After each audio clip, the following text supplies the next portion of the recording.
नहमदहु नसल्ली अला रसूलिल करीम फ़ाऊज़ु बिल्लाहि मिनश्शैतानिर रजीम बिस्मिल्लाहिर रहमानिर रहीम कुंतुम खैरा उम्मतिन उख़रिजत लिन्नास तामुरून बिल मारूफ़ व तनहौना अनिल मुनकर व तुमिनून बिल्लाह। तुम एक बेहतरीन उम्मत हो जिसे इंसानों के लिए वजूद में लाया गया है। तुम नेकियों को हुक्म देते हो, बुराइयों से रोकते हो और अल्लाह पर ईमान रखते हो।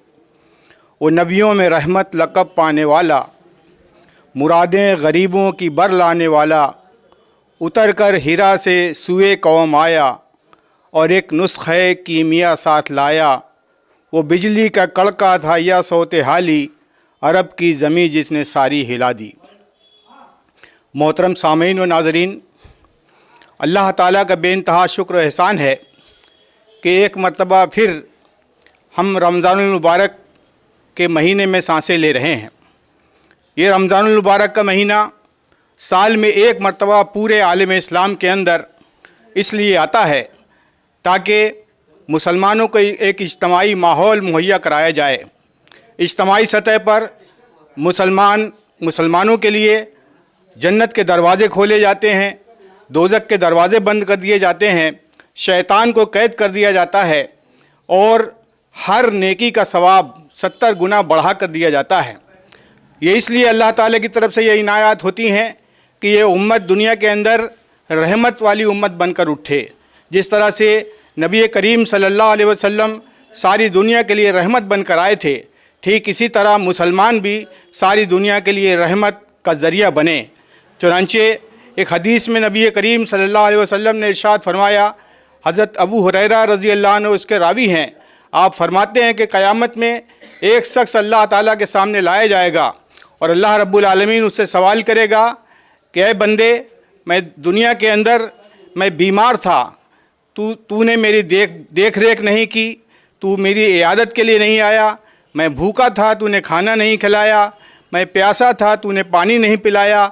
बंदा कहेगा, ए रब्बे कायनात, सारी ताकत और सारी कुव्वत तो तेरे हाथ में है, सारे ख़जानों का तू मालिक है, हमें ये कैसे मालूम हो तू बीमार था या तू भूखा था, तू प्यासा था।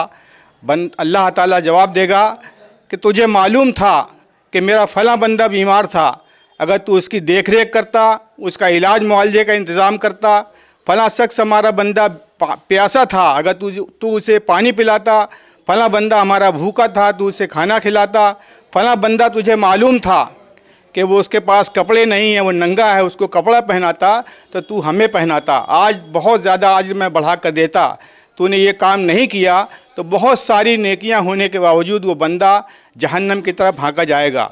मोहतरम साथियों, ये रमज़ानुल मुबारक का महीना आज हमारी रहनुमाई कर रहा है। एक ऐसा मौका अल्लाह ताला ने इनायत फरमाया है कि सुबह से शाम तक तमाम दुनिया के मुसलमान भूख और प्यास की शिद्दत को महसूस करते हैं। झोपड़ी में रहने वाले से इंसान से लेकर हुकूमत के तख्त पर बैठने वाला बादशाह, हर शख्स को जो है भूख और प्यास की शिद्दत को एहसास कराया जाता है ताकि बंदा समझ ले कि भूख और प्यास किस चीज़ का नाम है। इन अहादीस की रोशनी में इस रमज़ानुल मुबारक की रहमतों के महीने में हम अपने आप को इस तरह बनाकर संवार कर उठा सकते हैं दुनिया के अंदर कि हम भूख के ख़िलाफ़ एक दुनिया के अंदर लड़ाई लड़ें, भूखमरी का दुनिया से ख़ात्मा करें, तमाम भूखों का इलाज करें, प्यास पानी के साफ़ सुथरे पानी का माहौल दुनिया के अंदर पैदा करें। इसी तरह से जो कमज़ोर हैं, गरीब हैं, उनके इलाज मुआवजे का इंतज़ाम करें। ये सारा काम हमारे ज़िम्मे अल्लाह ताला ने किया है। अगर इस काम को हम करेंगे तो हम खैर उम्मत कहलाएंगे और आखिरत में कामयाब होंगे। मोहतरम भाइयों, हमें ये बात भी अच्छी तरह मालूम होना चाहिए कि इस महीने के अख्तिताम पर अल्लाह ताला ने नबी करीम सल्लल्लाहु अलैहि वसल्लम की तालीमात हमारे सामने मौजूद हैं कि जब ईद मनाओ तो ईद उल फ़ित्र मनाओ। आप ईद उल फ़ित्र ऐसी कि फ़ितरा अदा करो, और फ़ितरा हर शख्स जो है 2 किलो गेहूँ अपने हर शख्स के एक शख्स के हिसाब से अपने घर के अंदर अगर 10 आदमी हैं तो 20 किलो वो अनाज निकाले और या उसका रकम निकाले ताकि हर शख्स की ईद हो सके, हर शख्स खुशी में शामिल हो सके, हर शख्स मीठा खा सके। और इसी तरह ये ट्रेनिंग हमारी अगले पूरे 1 साल तक हम दुनिया के लिए रहमत बन सकें। व आखिर दावाना अनिल हम्दुलिल्लाहि रब्बिल आलमीन।